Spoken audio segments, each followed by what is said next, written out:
नमस्कार दोस्तों, कृषि मंत्री डॉक्टर किरोड़ीलाल मीणा और जयपुर के मेष नगर की सीआई कविता शर्मा के बीच मंगलवार देर रात जमकर विवाद हो गया। किरोड़ीलाल सीआई पर खूब भड़के। उन्होंने सीआई भर्ती परीक्षा रद्द करने की मांग करने वाले छात्र नेताओं के घर जाकर उनके परिवार माता पिता को परेशान करने का आरोप लगाया। उन्होंने कहा कि वे बजे पुलिस ने छात्र नेता को उसके पत्नी के साथ कमरे में बंद कर दिया। इस दौरान सीआई मंत्री से कहती रही कि सर आप गुस्सा क्यों हो रहे हो, आराम से बात करिए। तमतमाई मंत्री ने जयपुर पुलिस कमिश्नर और डीसीपी साउथ से भी बात की, तब जाकर मामला शांत हुआ। इस घटना का एक वीडियो भी सामने आया।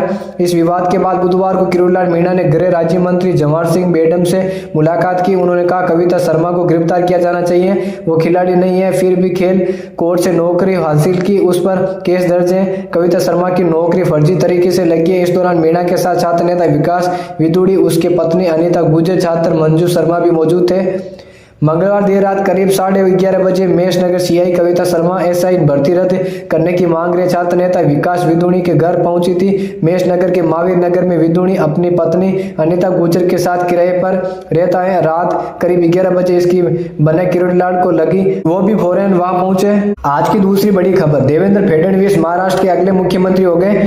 फडणवीस ने शिवसेना नेता एकनाथ शिंदे, एनसीपी लीडर अजित पवार के साथ राज्यपाल सीपी राधाकृष्णन के सामने सरकार बनाने का दावा पेश किया। इस दौरान भाजपा के ऑब्जर्वर्स विजय रूपाणी और निर्मला सीतारमण भी मौजूद थे। इसके बाद फडणवीस, शिंदे और पवार ने एक प्रेस कॉन्फ्रेंस की। फडणवीस और शिंदे दोनों ने कहा कि कितने और कौन कौन मंत्री शपथ लेंगे, इसकी जानकारी दे दी जाएगी। शपथ ग्रहण का कार्यक्रम कल 5:30 बजे आजाद मैदान में होगा। फडणवीस ने कहा कि प्रधानमंत्री मोदी की मौजूदगी में यह कार्यक्रम होगा। मीडिया ने सवाल पूछा कि शिंदे और पवार डिप्टी सीएम की शपथ लेंगे। इस पर अजित पवार ने कहा कोई ले रहा है या नहीं यह अलग बात है, इन लोगों का शाम तक तय होगा, पर मैं तो कल शपथ ले रहा हूं, ये तय है। इस पर शिंदे ने कहा कि अजित दादा को दिन में और शाम को शपथ लेने का अनुभव है। आज की तीसरी बड़ी खबर, कांग्रेस नेता राहुल गांधी और प्रियंका गांधी बुधवार को उत्तर प्रदेश के संभल नहीं जा सके, या उन्हें हिंसा में मारे गए लोगों के परिजन से मिलना था। यूपी पुलिस ने उनके काफिले को गाजीपुर बॉर्डर पर रोक लिया। इससे दिल्ली मेरठ एक्सप्रेसवे पर 4 घंटे तक 5 किलोमीटर लंबा जाम लगा रहा। हालांकि राहुल प्रियंका यहाँ 3 घंटे ही रुके थे।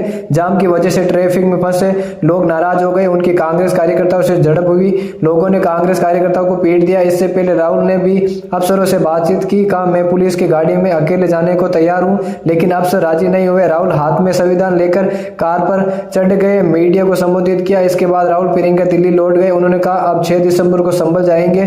संभल में कोर्ट के आदेश पर 24 नवंबर को जमा मस्जिद का सर्वे किया जा रहा था। इस दौरान हिंसा बढ़ गई थी, जिसमें गोली लगने से 4 युवकों की मौत हो गई थी।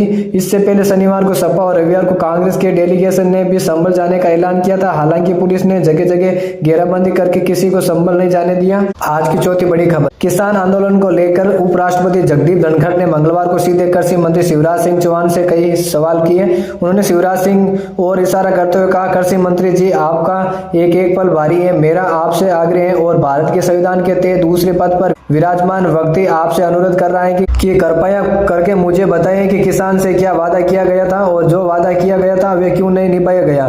वादा निभाने के लिए हम क्या कर रहे हैं। बीते साल भी आंदोलन था, इस साल भी आंदोलन है, काल चक्कर घूम रहा है, हम कुछ नहीं कर रहे हैं। धनखड़ ने बम्बई में केंद्रीय कपास प्रौद्योगिकी अनुसंधान संस्था के शताब्दी समारोह में ये बात कही। कार्यक्रम में शिवराज भी मौजूद थे। हालांकि उन्होंने उपराष्ट्रपति के सवालों का जवाब नहीं दिया। शिवराज ने कहा भारत अपने किसानों के बिना समृद्ध देश नहीं बन सकता।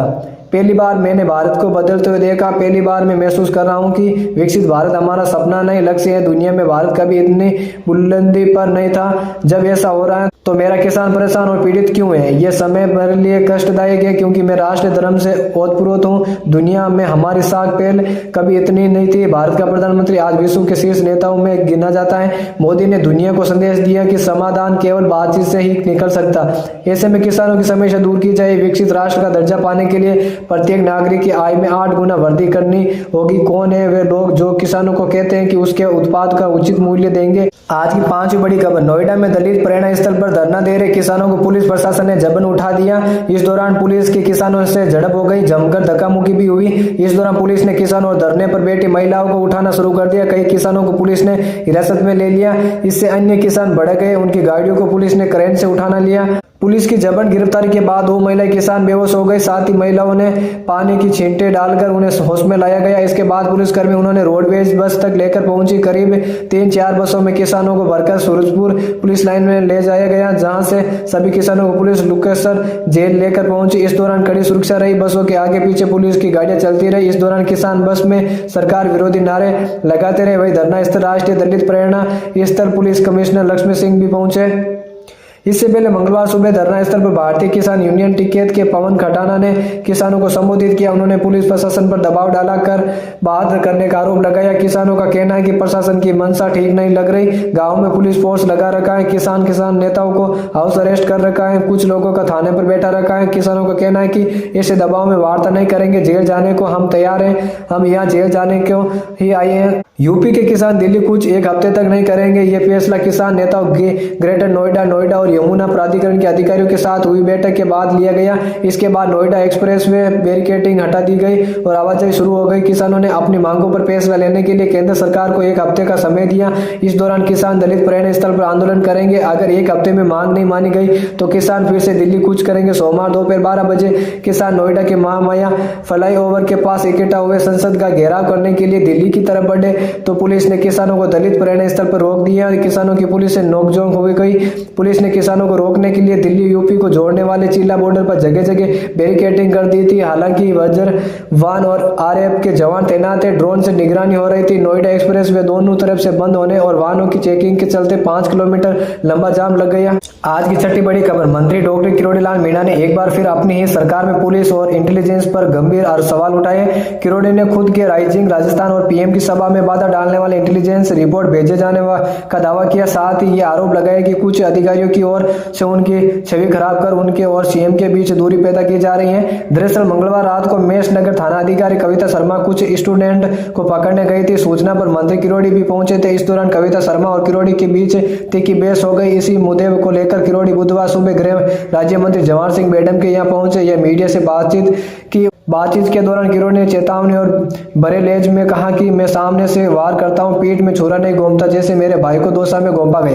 आज की 7वीं बड़ी खबर, राज्य में 1 स्टेट 1 इलेक्शन के विचार के चलते पंचायती राज संस्थाओं के चुनाव आगे खिसकने की संभावना है। ऐसे में जिन ग्राम पंचायतों के सरपंचों का कार्यकाल पूरा हो जाएगा वह सरकार प्रशासक लगा सकती है। हालांकि सरपंच चाहते हैं कि उन्होंने ही कार्यवाहक के रूप में कार्य करने का अवसर दिया जाए। पंचायती राज मंत्री मदन दिलावर ने सोमवार को कहा ग्राम पंचायतों में प्रशासक लगेंगे या नहीं, इसका निर्णय कैबिनेट की बैठक में किया जाएगा। 1 स्टेट 1 इलेक्शन के तहत पंचायती राज संस्था और स्थानीय निकायों के साथ सहकारी संस्थाओं के भी चुनाव कराए जा सकते हैं। दिलावर ने यह भी बताया कि शिक्षा संकुल में इस तरह का केंद्र बनाया जा रहा है जहां से राज्य के सभी स्कूलों की मॉनिटरिंग की जा सकेगी। ये प्रयास है कि प्रधानमंत्री से इसका लोकार्पण कराया जाए। मंत्री दिलावर ने सोमवार को सभी जिलों के जिला परिषद के सीईओ और पंचायती राज विभाग के अधिकारियों की बैठक ली। दिलावर ने बताया कि ग्रामीण क्षेत्र के स्वच्छ रखने पर ध्यान दिया जाएगा। ठेका फार्म के माध्यम से सफाई कर्मी लगाए जाएंगे। सफाई कर्मी को 11 से 13 हजार प्रतिमाह वेतन मिलेगा। पंचायती राज विभाग के शासन सचिव डॉक्टर जोगाराम ने निर्देश दिए कि ग्राम पंचायत में स्वच्छता के प्राथमिकता के साथ ही चारागाह और तालाबों से अतिक्रमण हटाए। मंत्री दिलावर ने कहा अक्सर गरीब लोगों का अतिक्रमण ही हटाया जाता है, इस बार प्रभावशाली लोगों का अतिक्रमण सबसे पहले हटाया जाए। आज की 8वीं बड़ी खबर, तटीय कर्नाटक और उससे सटे पूर्व मध्य अरब सागर में बना हुआ कम दबाव का क्षेत्र पश्चिम की ओर बढ़ गया। ये पूर्व मध्य अरब सागर और तटीय कर्नाटक पर स्थित है। इसके साथ संबंधित चक्रवाती परिसंचरण मध्य सौरमंडल तक फैला हुआ है। ये अगले 2 दिनों के दौरान पश्चिम उत्तर पश्चिम दिशा की ओर बढ़ सकता है। इसके अगले 24 घंटे तक तीव्र बने रहने और उसके बाद धीरे धीरे कमजोर होने की संभावना है। इसके कारण इलाकों में भारी बारिश के आसार बने रहे। वहीं 7 दिसंबर की रात से एक नया पश्चिमी विक्षोभ पश्चिमी हिमालय क्षेत्र और 8 दिसंबर से उत्तरी पश्चिमी भारत मैदानी इलाकों को प्रभावित कर सकता है। इसके कारण पश्चिमी हिमालय क्षेत्र में 7 से 9 दिसंबर तक हल्की से मध्यम बारिश और बर्फबारी के आसार है। मौसम विज्ञान विभाग के मुताबिक उत्तर पश्चिमी भारत में 8 दिसंबर को कुछ क्षेत्रों में हल्की से मध्यम बारिश की संभावना। आईएमडी के पूर्व अनुमान के मुताबिक उत्तरी केरल, तमिलनाडु, तटीय कर्नाटक और लक्षद्वीप में बारिश के आसार बने रहे। बारिश के बाद इन राज्यों में मौसम तेजी से बदल सकता है। उत्तरी पश्चिमी भारत के मैदानी इलाकों में न्यूनतम तापमान 10 से 15 सेंटीग्रेड रहने की संभावना है। वहीं मध्य भारत, गुजरात, महाराष्ट्र और पूर्वी भारत में ये 15 से 20 सेंटीग्रेड रहने के आसार है। महाराष्ट्र में तापमान सामान्य से 5 सेंटीग्रेड अधिक रह सकता है। वे असम, मेघालय और सिक्किम में तापमान सामान्य 1 से 3 सेंटीग्रेड कम रहने की संभावना। आपको बता दें कि देश के मैदानी इलाकों में बठिंडा, पंजाब में सबसे कम तापमान 8 डिग्री सेंटीग्रेड दर्ज किया गया। जी हाँ दोस्तों, ऐसी तमाम खबरों के लिए हमारे चैनल पर जुड़े रहें। वीडियो को लाइक, शेयर, कमेंट कीजिए, चैनल को सब्सक्राइब कीजिए। धन्यवाद। जय हिंद, जय भारत।